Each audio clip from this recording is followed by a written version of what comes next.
வணக்கம், welcome to ask education channel. இந்த video பதிவில் நம்ம 12ஆம் வகுப்பு கணினி அறிவியல் பாடப்புத்தகத்தில் இருக்க பாடம் 11 தரவுத்தள கருத்துருக்கள் இதற்கான வினாவிடைகள் பார்த்துட்டு இருக்கோம். இதில் வந்து நம்ம பகுதி ஈக்கான விடைகளை வந்து நம்ம பார்ட் 2ல பார்த்துட்டு இருந்தோம். ஸோ அதனோட தொடர்ச்சியாக வந்து இந்த வீடியோவில் பார்க்கலாம். ஸோ இது வந்து இந்த பாடத்திற்கான பார்ட் 3 வீடியோ, சரிங்களா? அண்ட் உங்கள் பாடத்துக்கான அனைத்து வீடியோஸ் இருக்க பிளேலிஸ்ட் லிங்கை வந்து நான் இங்கே கொடுக்குறேன். ஸோ அந்த லிங்கை பயன்படுத்தி நீங்கள் மற்ற வீடியோஸையும் வந்து பார்த்து பயன்பெறுங்க. பகுதி ஈல இருக்க 23வது கேள்விக்கான விடையிலேருந்து இந்த வீடியோவில் பார்க்கலாம். நம்ம டிபிஎம்எஸ் மற்றும் ஆர்டிபிஎம்எஸ் வேறுபடுத்துக அப்படின்னு கேட்டிருக்காங்க. ஸோ இதற்கான அட்டவணை வந்து உங்கள் புத்தகத்திலே கொடுத்துருக்காங்க. ஸோ அந்த அட்டவணையில் கொடுத்துருக்க அனைத்து வித்தியாசத்தையுமே வந்து நம்ம எழுதணும், சரிங்களா? ஸோ முதல் பார்த்தீங்கன்னா விரிவாக்கம். ஸோ டிபிஎம்எஸ்னா டேட்டாபேஸ் மேனேஜ்மெண்ட் சிஸ்டம், தரவுத்தள மேலாண்மை அமைப்பு அப்படின்றத வந்து டிபிஎம்எஸ். ஆர்டிபிஎம்எஸ் என்பது relational database management system. So உறவுநிலை தரவுத்தள மேலாண்மை அமைப்பு அப்படின்றது ஆர்டிபிஎம்எஸ். இதோட தரவு சேமிப்பு எப்படி இருக்கும் அப்படின்னு பார்த்தீங்கன்னா, டிபிஎம்எஸ்ல வந்து ஊடுருவலின் மாதிரி, அதாவது ஒன்றோடொன்று இணைக்கப்பட்ட பதிவுகளின் தரவு அப்படின்னு கொடுத்துருக்காங்க. உறவுநிலை மாதிரியில் பார்த்தீங்கன்னா வந்து அட்டவணை பயன்படுத்துகிறாங்க. ஸோ அதில் வந்து டேட்டாஸ் பார்த்தீங்கன்னா வந்து வரிசை மற்றும் நெடுவரிசைகளில் தான் வந்து சேமிக்கப்பட்டிருக்கும். ஆனால் இந்த ஊடுருவலின் மாதிரி எப்படி இருக்கும் அப்படின்னா, ஒரு டேட்டா இருக்கும், அதனுடைய மற்றொரு டேட்டா லிங்க் ஆயிருக்கும், அதனோட இன்னொரு டேட்டா லிங்க் ஆயிருக்கும், மூன்றாவது டேட்டா கூட நான்காவது டேட்டா லிங்க் ஆயிருக்கும். இப்போ வந்து நான்காவது டேட்டா அந்த தரவை நம்ம எடுக்கணும் அப்படின்னா முதல் டேட்டால இருந்து தான் வந்து நம்ம போய் எடுக்க முடியும். அப்படியே நேரடியாக போகி நம்மளால நாலாவது டேட்டாவை நம்மளால அணுக முடியாது. முதல் டேட்டால இருந்தா வந்து அந்த லிங்கை பயன்படுத்தி தான் வந்து நம்ம அதனோட இணைக்கப்பட்ட டேட்டாஸை வந்து எடுக்க முடியும், சரிங்களா? ஸோ இது வந்து கொஞ்சம் சற்று கடினமான அந்த சேமிப்பானது கொஞ்சம் சிறிது கடினமானதாக இருக்கும். மிகைமை தரவு அப்படின்னு பார்த்தீங்கன்னா இதில் வந்து இடம்பெற்றிருக்கும். ஏன்னா நம்மளால வந்து பரிசோதனை செஞ்சுட்டு இருக்க முடியாது, ஏற்கனவே இந்த டேட்டா இருக்கா இல்லையா அப்படின்றது. ஆனால் இந்த இடத்துல வந்து இது இடம்பெறவில்லை. இயல்பாக்கம் பார்த்தீங்கன்னா வந்து இந்த இடத்துல இதை செய்ய இயலாது, இந்த இடத்துல இயல்பாக்கத்தை வந்து பயன்படுத்திக்கிறது அப்படின்னு சொல்லியிருக்காங்க. அடுத்த ஒப்பீடு பார்த்தீங்கன்னா வந்து தரவு அணுகல். நான் இப்போ ஏற்கனவே சொன்ன மாதிரி அந்த லிங்க் பயன்படுத்துறதுனால நிறைய நேரம் வந்து இது எடுத்துக்கொள்ளும். ஆனால் டிபிஎம்எஸ் உடன் ஒப்பிடப்படும் போது இது வந்து ரொம்ப வேகமானது. ஏன்னா அட்டவணையை பயன்படுத்தி நம்மளால ஈஸியாக அது வந்து எடுக்க முடியும், டேட்டாஸை அணுக முடியும். அடுத்தது வந்து திறவுகோள்கள் மற்றும் குறியீடுகள் வந்து இந்த இடத்துல பயன்படுத்த முடியாது. ஆனால் உறவுநிலையில நம்ம ஏற்கனவே பார்த்துருக்கோம், திறவுகோள் பயன்படுத்தி அந்த வரிசையில் சேமிக்கப்பட்டிருக்க அந்த டேட்டாஸ் எல்லாத்தையுமே வந்து எளிமையாக நம்மளால எடுக்க முடியும்.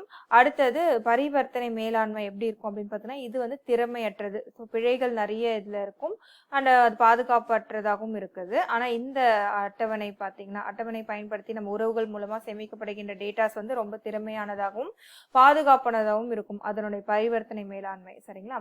அடுத்தது பரவல் தகவல் தளம் பார்த்தீங்கன்னா இது ஒத்துழைக்காது, ஆர்டிபிஎம்எஸ் வந்து அது ஒத்துழைக்கும். அண்ட் இதற்கான எடுத்துக்காட்டு பார்த்தீங்கன்னா டிபேஸ் ஃபாக்ஸ்ட்ரோ வந்து இதற்கான எடுத்துக்காட்டு. அண்ட் ஆர்டிபிஎம்எஸ்க்கு எடுத்துக்காட்டு பார்த்தீங்கன்னா SQL server, Oracle, MySQL, MariaDB and SQLite. அடுத்த கேள்வி, ஒட்டுதல், வெட்டுதல், வேறுபாடு மற்றும் கார்ட்டீசியன் பெருக்கல் போன்றவற்றை பொருத்தமான எடுத்துக்காட்டுடன் விளக்குக அப்படின்னு கேட்டிருக்காங்க. ஆனால் ஆங்கில மொழி புத்தகத்தில் பார்த்தீங்கன்னா வந்து உறவுநிலை இயற்கணிதம் செயற்பாடுகள் மொத்தமாக தான் வந்து கேட்டிருக்காங்க. அதாவது இந்த ஒரும உருநிலை செயற்பாடுகள் இருக்குல்ல, இதையும் சேர்த்து தான் வந்து கேள்வியாக கேட்கப்பட்டிருக்கு. ஸோ அதனால நான் இதோட விளக்கத்தையும் உங்களுக்கு கொடுத்துடுறேன். பட் இதற்கான விடை, உங்கள் கேள்விக்கான விடைகள்னு பார்த்தீங்கன்னா வந்து இந்த செட் தேற்றத்தில் இருந்து நம்ம உறவுநிலை இயற்கணித செயற்பாடுகள் என்ன இருக்கோ அதை மட்டும் எழுதினா போதும் இந்த கேள்விக்கான விடையா. பட் ஆங்கில மீடியம் புத்தகத்துல இதையும் கேட்டிருக்கதனா அதற்கான விளக்கத்தையும் வந்து நான் உங்களுக்கு கொடுத்துடுறேன், சரிங்களா? ஸோ உறவுநிலை இயற்கணிதத்துல இந்த பல்வேறு தொகுதிகளாக இதை பிரிக்கிறாங்க. அதுல வந்து ஒரும உறவுநிலை செயற்பாடுகள் மற்றும் செட் தேற்றத்திலிருந்து கொண்டு வரப்படுகின்ற இயற்கணித செயற்பாடுகள். ஸோ இதுல வந்து ஒரும உறவுநிலை செயற்பாடுகள் என்னன்னு பாத்தீங்கன்னா செலக்ட் அண்ட் ப்ராஜெக்ட். இது ரெண்டும் ஏன் இந்த மாதிரி ஒரும உறவுநிலை அப்படின்னா ஒரே ஒரு அட்டவணை மீது தான் வந்து இது செயல்படுத்தப்படும், சரிங்களா? ஒரு அட்டவணை மீது செயல்படுத்தப்பட்ட அந்த அட்டவணையிலிருந்தே வந்து அதனுடைய பகுதியை தான் வந்து இது வந்து விடையா கொடுக்கும். ஸோ அதனால தான் வந்து இது ஒரும உறவுநிலை செயற்பாடுகள் அப்படின்னு கொடுத்துருக்காங்க. ஸோ இதற்கான விளக்கத்தை இப்ப பார்த்துடலாம். முதல் செயற்பாடு என்ன அப்படின்னு பார்த்தீங்கன்னா செலக்ட். இதோட சிம்பிள் வந்து சிக்மா C ஆஃப் R அப்படின்றத இதோட பொது வடிவம். இது வந்து என்ன பண்ணுன்னா வந்து அது இந்த R என்பது ஒரு உறவுநிலை இல்லையா, அதனுடைய பண்புக்கூறுகள் மீது இந்த C அப்படின்ற நிபந்தனை, அந்த கண்டிஷனை வந்து செயற்படுத்தி அந்த கண்டிஷனை எதெல்லாம் வந்து திருப்தி செய்யுதோ அந்த துணை தொகுதியை மட்டும்தான், அந்த டியூபிள்ஸை மட்டும்தான் வந்து இது எடுத்து கொடுக்கும் இந்த செலக்ட் அப்படின்ற செயற்பாடானது. ஸோ அதுதான் வந்து கீழே அதோட விளக்கம் தான் வந்து கொடுத்துருக்காங்க. இந்த நிபந்தனைகள் திருப்திப்படுத்தாத டியூபிள்ஸ்களை வந்து இந்த செலக்ட் ஆனது வடிகட்டுகிறது அப்படின்னு சொல்லியிருக்காங்க. ஸோ அதுக்கான அட்டவணை பாருங்க, எடுத்துக்காட்டு பாருங்க. இந்த அட்டவணையில இந்த உறவுநிலையில ஸ்டூடெண்ட் அப்படின்றது உறவுநிலை. இதுல இதெல்லாம் வந்து பண்புக்கூறுகள். எதெல்லாம் பாருங்க, student number, name, course, year, இது நானும் இதோட பண்புக்கூறுகள். இது வந்து இதுல இருக்க சேமிக்கப்பட்டுள்ள தரவுகள். சரிங்களா? இதுல ஒன்னொரு ரோவும், அதாவது இதெல்லாம் வந்து நம்ம டியூபிள்ஸ் அப்படின்னு நம்ம சொல்றோம். இப்போ இந்த செலக்ட் செயற்பாடு பாருங்க, sigma course of equal to big data of student அப்படின்னு சொல்லியிருக்காங்க. இந்த ஸ்டூடெண்ட்ல உறவு நிலையில இந்த கோர்ஸ் இருக்கு இல்லையா, இந்த பண்புக்கூறு பிக் டேட்டான்னு இருக்க பண்புக்கூறுடைய அதை மட்டும் வந்து எடுத்துக்கொடு அப்படின்றதான் இந்த செலக்ட் செயற்பாடுக்கான விளக்கம். ஸோ இந்த என்ன பண்ணும்னா, பிக் டேட்டா அப்படின்றது எங்க இருக்கோ அந்த டியூபிள்ஸை மட்டும் தான் வந்து நமக்கு எடுத்து கொடுக்கும். ஸோ இப்போ course is equal to big data. So course is equal to big data எது பாருங்க, இந்த முதல் டியூபிளும் இந்த மூன்றாவது டியூபிளும் தான் வந்து இதற்கான நிபந்தனையை வந்து சரியா திருப்திப்படுது. ஸோ இது ரெண்டும் தான் வந்து இந்த துணை தொகுதியாக இந்த செலக்ட் சிம்பிள் ஆனது எடுத்து கொடுத்திருக்கு. சரிங்களா? அடுத்தது ப்ராஜெக்ட்.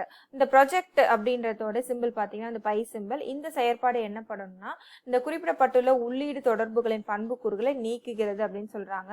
அதாவது இந்த கிடக்கை துணை தொகுதியை மட்டும்தான் வந்து இது எடுத்து கொடுக்கும். இப்போ அதற்கான எடுத்துக்காட்டும் இந்த பழைய அந்த அதே ஸ்டூடெண்ட் அப்படின்ற உறவுநிலையில இருந்தா எடுத்திருக்காங்க. பை கோர்ஸ் ஆஃப் ஸ்டூடெண்ட் அப்படின்னு கொடுத்துருக்காங்க. ஸோ இதுல என்னன்னா, அந்த ஸ்டூடெண்ட் அப்படின்ற அட்டவணையில கோர்ஸ் அப்படின்ற அந்த கிடக்கை இருக்குல்ல, இதை மட்டும்தான் வந்து நமக்கு இது இந்த ப்ராஜெக்ட் அப்படின்றது விடையா கொடுக்கும். ஆனா இதுல முக்கியமா கவனிக்க வேண்டியது, இந்த மாதிரி டேட்டா வந்து ரிப்பீட் ஆகாது. இப்ப பிக் டேட்டா என்பது 2 தடவை இருக்கு, அது ஒரு தடவை மட்டும்தான் வந்து விடையாக தோன்றும். ஸோ அதான் இங்க கொடுத்துருக்காங்க, விடையில் நகல் வரிசைகள் நீக்கப்பட்டுள்ளன அப்படின்னு சொல்லியிருக்காங்க. ஸோ அந்த ஸ்டூடெண்ட் அப்படின்ற உறவுநிலையில கோர்ஸ் அப்படின்ற அந்த கிடக்கை கீழே இருக்க அனைத்து டேட்டாவும் இது வந்து வரையறுத்து எடுத்து கொடுக்கும். சரிங்களா? அடுத்து உங்க புத்தகத்துல இருக்க கேள்விக்கான விடைகளான வந்து இதுல இருந்து எழுதினா போதும். சரிங்களா? ஸோ ஒட்டுதல் அப்படின்னா என்னன்னா, இப்ப 2 அட்டவணை இருக்கு, ANB அட்டவணைனா அதுல இருக்க அனைத்து டியூபிள்ஸ்லுமே வந்து உள்ளடக்கி தான் இதற்கான விடையானது கிடைக்கும். இதுல பாத்தீங்கன்னா வந்து நகல்கள் அனைத்துமே வந்து நீக்கப்படுகின்றோம். ஸோ தேற்றத்துல நம்ம என்னெல்லாம் படிச்சோமோ அது அப்படியே வந்து இங்க அப்ளை ஆகும். ஸோ அதற்கான விடையை இங்க பாக்குறீங்க. இங்க பாருங்க, முதல் அட்டவணை ஏல பாத்தீங்கன்னா 3 டியூபிள்ஸ் இருக்கு, அண்ட் பில பாத்தீங்கன்னா 3 டியூபிள்ஸ் இருக்கு. இது ரெண்டுத்துலயுமே பாத்தீங்கன்னா இந்த கண்ணன் லெனின் அப்படின்றது 2 தடவை இருக்கு. ஐ மீன் பிலையுமே வந்து தோன்றி இருக்கு. ஸோ மொத்தம் 6 டியூபிள்ஸ்ல 4 டியூபிள்ஸ் தான் வந்து தனித்தன்மையா இருக்கு, மீதி 2ம் வந்து அதையே தான் ரிப்பீட் ஆயிருக்கு. ஸோ அதை நீக்கப்பட்டு மீதம் இருக்கிற அனைத்துமே வந்து இந்த இடத்துல விடையா வந்து தோன்றிருக்கு. இதுதான் வந்து A யூனியன் B. சரிங்களா? அடுத்தது வந்து வேறுபாடு என்னன்னா, இப்ப A மற்றும் B அட்டவணை ஒப்பிட்டு A அட்டவணையில் உள்ள வேறுபட்ட டியூபிள்ஸ்களை மட்டும் வந்து இது தருகிறது அப்படின்னு சொல்றாங்க. ஸோ B அட்டவணை முழுவதுமாக இது தவிர்க்கிறது. ஸோ A பண்புக்கூறின் பெயர் B பண்புக்கூறின் பெயரோடு பொருந்த வேண்டும் அப்படின்றது ரொம்ப முக்கியமான கண்டிஷன். ஸோ இது வந்து சரி, இது எழுதணும் நீங்க கண்டிப்பா. சரிங்களா? ஸோ இந்த A மைனஸ் பில பாருங்க, இப்ப ஏல வந்து பி டியூபிள்ஸ் இல்லாத என்ன இருக்கு அப்படின்னு பார்த்தீங்கன்னா, இப்போ கண்ணன் பில இருக்கு, ஸோ அதுவும் நீக்கப்பட்டிருக்கு. லெனின் என்றதும் பில இருக்கு, அதுவும் நீக்கப்பட்டிருக்கு. இந்த பத்மஜா என்பது மட்டும்தான் பில இல்லை. ஸோ இது மட்டும்தான் வந்து நமக்கு விடையா தோன்றும். அண்ட் சொன்ன மாதிரி பண்புக்கூறுகள் இரண்டுமே பார்த்தீங்கன்னா, இதுவும் ஸ்டூடெண்ட் நம்பர் நேம் இருக்கு, இதுவுமே ஸ்டூடெண்ட் நம்பர் அண்ட் நேம் அப்படின்றது இருக்கு. ஸோ பண்புக்கூறுகள் சேமா இருக்கும் பட்சத்துல தான் வந்து நம்ம A மைனஸ் B என்பதை நம்மளால செயல்படுத்த முடியும். அடுத்தது வெட்டு சிம்பிள். இதுக்கான சிம்பிள் இன்டர்செக்ஷன் சிம்பிள். இதுதான் வந்து பார்த்துக்கோங்க. இந்த A மற்றும் B அட்டவணையில் பொதுவாக உள்ள அனைத்து டியூபிள்ஸ்லையும் தான் வந்து இது உள்ளடக்கி நமக்கு விடையா தரும். ஸோ இதே இதுல வந்து ரெண்டுத்துலுமே இருக்கிற பொதுவான டியூபிள்ஸ் எதுன்னு பார்த்தீங்கன்னா இந்த கண்ணன் அண்ட் லெனின் இந்த 2 மட்டும்தான் இல்லையா? ஸோ இதுதான் வந்து நமக்கு இந்த இடத்துல விடையா வந்து கிடைச்சிருக்கு. பாருங்க, A இன்டர்செக்ஷன் B இஸ் அந்த கண்ணன் அண்ட் லெனின், அது 2 தான். அடுத்தது கார்ட்டீசியன் பெருக்கல். ஸோ இது ஏற்கனவே வந்து உங்களுக்கு விளக்கமா நான் ஆல்ரெடி வந்து 3 மார்க் கொஸ்டின் விளக்கமா சொல்லும்போது சொல்லியிருக்கேன். ஸோ இதுல நீங்க குறிப்பா நீங்க நோட் பண்ண வேண்டியது, இந்த இடத்துல இந்த கோர்ஸ் அப்படின்றத மட்டும் மாத்திக்கோங்க. ஸோ இதற்கான விளக்கம் நான் ஏற்கனவே கொடுத்ததுனால நம்ம அடுத்த கேள்விக்கு போயிடலாம். அடுத்த கேள்வி பார்த்தீங்கன்னா, டிபிஎம்எஸ்ஸின் பண்பியல்புகளை விளக்குக அப்படின்னு கொடுத்துருக்காங்க. ஸோ அதற்கான அட்டவணையும் உங்க புத்தகத்துல இருக்கு. ஸோ அட்டவணைகளில் சேமிக்கப்பட்ட தரவுகள் ஸோ தரவுத்தளத்தில் தரவு எப்பொழுதும் நேரடியாக சேமிக்கப்படுவதில்லை. ஸோ டிபிஎம்எஸ்ல பார்த்தீங்கன்னா வந்து அந்த டேட்டாஸ் எப்படி சேமிக்கப்படும்னா அட்டவணை மூலமாக தான் வந்து சேமிக்கப்படும். ஸோ அட்டவணைகளுக்கு இடையே உறவுகளையும் வந்து நம்ம ஏற்படுத்துறதுக்கு இந்த டிபிஎம்எஸ் அப்படின்றது அனுமதிக்கிறது. ஸோ அந்த உறவுகள் எப்படி நம்ம அந்த உறவுநிலை மாதிரியில் நம்ம பார்த்தோம் இல்லையா, 2 அட்டவணையிலேருந்து கீழே ஒரு உறவுநிலை அட்டவணையில் நம்ம அதை வந்து உறவுகளை கொண்டு வந்தோம் இல்லையா, அதையுமே வந்து இந்த டிபிஎம்எஸ் அனுமதிக்கிறது அப்படின்னு சொல்லியிருக்காங்க. இது தரவுகளை மேலும் அர்த்தமுள்ளதாகவும் தொடர்புடையதாகவும் அமைக்கிறது. ஸோ ஒரே டேபிள் எல்லாத்தையுமே போடாமல் நிறைய டேபிள்களை நம்ம பிரித்து போட்டுட்டு ஒரு டேபிளோட மற்றொரு டேபிளையும் நம்ம தொடர்பு படுத்தி நம்மளால அதை அர்த்தமுள்ள தரவு தளமாக வந்து அதை மாற்ற முடியும் அப்படின்னு சொல்லியிருக்காங்க. அடுத்தது மிகைமை, தேவைக்கு அதிகமானவற்றை குறைத்தல். ஸோ டிபிஎம்எஸ்ல இப்போ ரொம்ப முக்கியமான தற்காலத்தில் தேவையானது என்னன்னா, இந்த தேவைக்கு அதிகமானவற்றை வந்து நம்ம குறைக்க வேண்டியது ரொம்ப முக்கியமானது. ஏன்னா முந்தைய காலத்துல பார்த்தீங்கன்னா வன்வட்டுகள் வந்து ரொம்ப விலை உயர்ந்ததாகவும் அதனால வந்து தரவுத்தளத்தில் தேவையற்ற தரவுகள் வந்து பெரிய அளவில் இருந்தது. அதனால பெரிய சிக்கல்களும் இருந்தது. அந்த டிபிஎம்எஸ் வந்த பிறகு என்ன ஆச்சுன்னா, அந்த தரவுகளை வந்து பிரித்தாளும் இயல்பு நிலையை வந்து நம்ம பின்பற்றி அந்த தேவையற்ற தரவுகளை வந்து மீண்டும் இடம்பெறுவதை வந்து குறைக்க முடிகிறது அப்படின்றது இங்க சொல்லியிருக்காங்க. அடுத்தது தரவுகளின் நிலைத்தன்மை. தரவுகளின் நிலைத்தன்மை என்பது ரொம்ப முக்கியமானது. ஏன்னா இப்போ ஒரு உதாரணத்துக்கு எடுத்துக்கிட்டோம்னா, நம்ம மாணவர்களுடைய இருப்பிடமே பார்த்தீங்கன்னா நம்ம மாற்றும் போது நம்ம இருப்பிடம் மாற்றப்பட்டது நம்ம பள்ளியில சொல்லும் போது அது ஆஃபீஸ்லயுமே அப்டேட் ஆகணும், ஸ்டாஃப் ரூம்லயும் அப்டேட் ஆகணும், அதே மாதிரி லைப்ரரியிலும் அப்டேட் ஆகணும். ஸோ எங்கெல்லாம் வந்து அந்த மாணவருடைய அட்ரஸ் ஆனது முகவரியானது சேமிக்கப்பட்டிருக்கும் அந்த அனைத்து இடத்துலையுமே வந்து ஒரே மாதிரியாக மாற்றம் பெறும்போது தான் வந்து அந்த தரவானது நிலைத்தன்மையோடு இருக்கும். ஸோ அதை தான் வந்து இங்கே சொல்லியிருக்காங்க.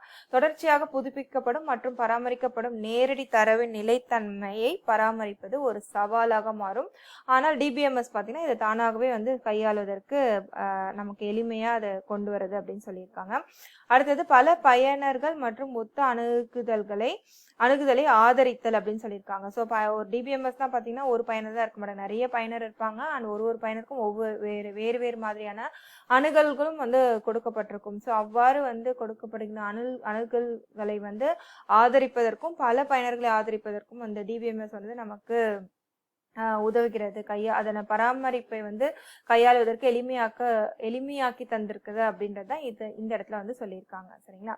அடுத்தது வினவல் மொழி. டிபிஎம்எஸ் வந்து நம்ம தரவுகளை சேமிக்க மட்டும் இல்லை, தரவுகளை மீண்டும் எடுத்து அதன் மீது வேலை செய்யவும் வந்து நமக்கு எளிமையாக இந்த வினவல் மொழியை வந்து கொடுத்திருக்கு. ஸோ எளிமையான வினவல் மொழி மூலமாக நம்ம தரவுகளை எளிமையாக பெறவும் சேர்க்கவும் நீக்கவும் புதுப்பிக்கவும் முடியும் அப்படின்றது சொல்லியிருக்காங்க. அடுத்தது பாதுகாப்பு. நமக்கு டிபிஎம்எஸ்ல தரவு வந்து சேமிக்கிறது மட்டும் இல்லாமல் அது பாதுகாப்பும் வந்து ரொம்ப முக்கியமானது. ஸோ அங்கீகாரமற்ற அணுகுதல்களை இருந்து அந்த தரவுகளை பாதுகாப்பதையும் இந்த டிபிஎம்எஸ் ஆனது வழங்குகிறது. ஸோ வழக்கமான டிபிஎம்எஸ்ஸில் பல்வேறு அணுகலுக்கான அனுமதியுடன் பயனர் கணக்குகளை நாம் உருவாக்க முடியும். ஸோ இது வந்து ஏற்கனவே இந்த இடத்துல நம்ம படித்தோம் இல்லையா, அதே தான் வந்து இங்கே கொடுத்துருக்காங்க. ஸோ ஒரு பயணம் வேறு மாதிரியான அணுகல்கள் இருக்கும்போது அந்த அங்கீகாரமற்ற அணுகுதல்களில் வந்து நம்ம இந்த டிபிஎம்எஸ் வந்து பாதுகாப்பு வழங்குகிறது அப்படின்றது இந்த இடத்துல சொல்லியிருக்காங்க. அடுத்தது டிபிஎம்எஸ்ஸின் பரிவர்த்தனைகளை ஆதரித்தல். ஸோ இது வந்து நிகழ் உலக பயன்பாடுகளில் தரவு ஒருமைப்பாட்டை கையாள மற்றும் நிர்வகிக்க நம்மை அனுமதிக்கிறது. இங்கு பல்புரியாக்கம் விரிவாக பயன்படுகிறது. இப்போ ஒரு சின்ன எக்ஸாம்பிள் பார்த்தீங்கன்னா, இப்போ பேங்கிங்கே அப்படின்னு எடுத்துக்கிட்டிங்கன்னா நம்ம ஏடிஎம்ல பேங்க் ஆக்சஸ் பண்ணலாம், ஆன்லைன் பேங்கிங் பண்ணலாம், ஃபோன்லேருந்து அப்டேட் பண்ணலாம். ஸோ எந்த டைமில் பண்ணாலும் அது வந்து முழுமையாக அந்த பரிவர்த்தனை வந்து ஆதரிக்கணும். அதாவது நிகழ் உலக பயன்பாடுகளை அதை ஆதரிக்கும் போது தான் வந்து அந்த டிபிஎம்எஸ் செயல்பாடு வந்து முழுமையாக நமக்கு கிடைக்கும். ஸோ அதுதான் வந்து இந்த இடத்துல சொல்லியிருக்காங்க. ஸோ பல்புரியாக்கம் விரிவாக பயன்படுகிறது இங்க அப்படின்றது சொல்லியிருக்காங்க. சரிங்களா. ஸோ இந்த படத்திற்கான விடைகள் அனைத்துமே வந்து நம்ம பார்த்து முடிச்சிட்டோம். இந்த படத்தில் ஏதாச்சும் டவுட்ஸ் இருந்துச்சுன்னா நீங்கள் கமெண்ட் செக்ஷனில் போஸ்ட் பண்ணுங்கள். அடுத்த படத்திற்கான வினா விடைகளை நான் வந்து கூடிய விரைவில் அப்லோட் பண்ணுறேன். தேங்க்யூ ஃபார் வாட்சிங் திஸ் வீடியோ.